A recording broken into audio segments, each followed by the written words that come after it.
अरे बिंदु, आज घर में बहुत काम है। आज तुझे स्कूल जाने की जरूरत नहीं है। लेकिन दादी, आज तो स्कूल में मेरा टेस्ट है।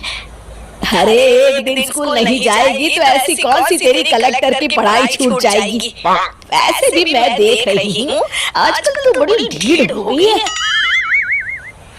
अपनी दादी की बातें सुनकर बिंदु नाराज हो जाती है। तभी उसकी माँ कहती है,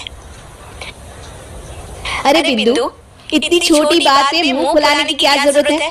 दादी बिल्कुल सही कह रही हैं। लड़कियों को तो घर के काम काज सीखना चाहिए। अरे बहू, रमेश के लाड़ प्यार ने इसे बिगाड़ रखा है। कम से कम तू तो मेरी बात समझती है। अच्छा, मेरी पूजा का समय हो गया है, मैं पूजा करने जा रही हूँ। इतना कहकर रमेश की माँ वहाँ से चली जाती है। इस तरह बिंदु की दादी और माँ दोनों अक्सर उसे घर के कामों में ही उलझा कर रखते थे। कुछ दिनों के बाद राजू और बिंदु के 10वीं के रिजल्ट्स आते हैं। दोनों बच्चे दादी को अपना अपना रिपोर्ट कार्ड दिखाते हैं। शाबाश मेरे लाल, तू तो बड़े अच्छे नंबरों से पास हुआ है। तभी बिंदु कहती है, दादी, मैं भी अच्छे नंबरों से पास हुई हूँ। रमेश की माँ बिंदु को अनदेखा करते हुए कहती है, हाँ हाँ ठीक है, अभी यहाँ खड़ी क्या कर रही है, सुन लिया मैंने। जाकर मेरे लिए चाय बना कर लिया।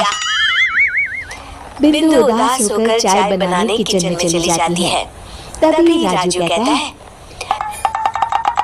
दादी, मैं क्रिकेट के कोचिंग सेंटर में एडमिशन लेना चाहता हूँ। अरे वाह राजू बेटा, ये तो तूने बड़ी अच्छी बात कही। तू कल ही अपना एडमिशन करा ले।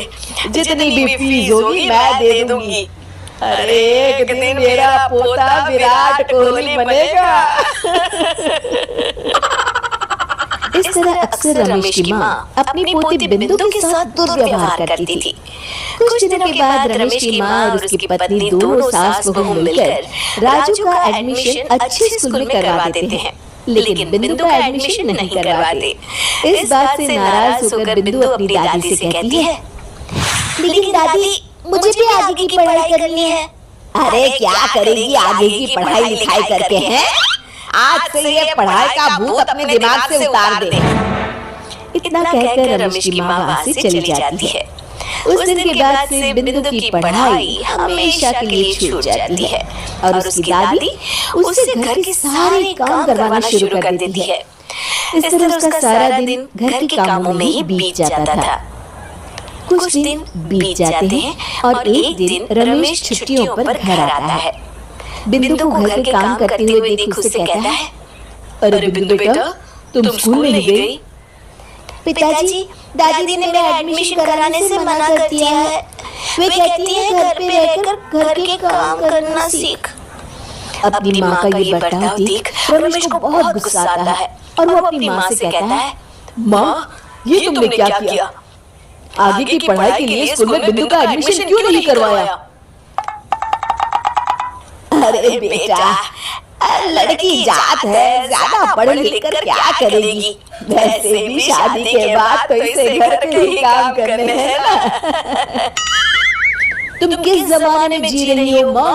अगर कल्पना चावला के घर वाले भी तुम्हारी सोच के होते तो क्या वो पूरी दुनिया में हिंदुस्तान का नाम रोशन कर पाती?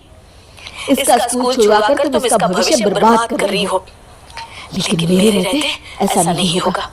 बिंदु बेटा, कल ही तुम्हारा एक अच्छे स्कूल में एडमिशन करा दूंगा। तुम जितना चाहे उतना पढ़ो। मेरे होते हुए तुम्हें किसी बात की चिंता करने की जरूरत नहीं है। अपने पिता से हौसला पाकर बिंदु खुश हो जाती है और कहती है, जी पापा, मैं खूब मन लगाकर पढ़ाई करूंगी और बड़ी होकर डॉक्टर बनूंगी। ये हुई ना बात। शाबाश मेरी बेटी। शिक्षा, लड़का हो या लड़की, हमें दोनों को आगे बढ़ने का मौका देना चाहिए।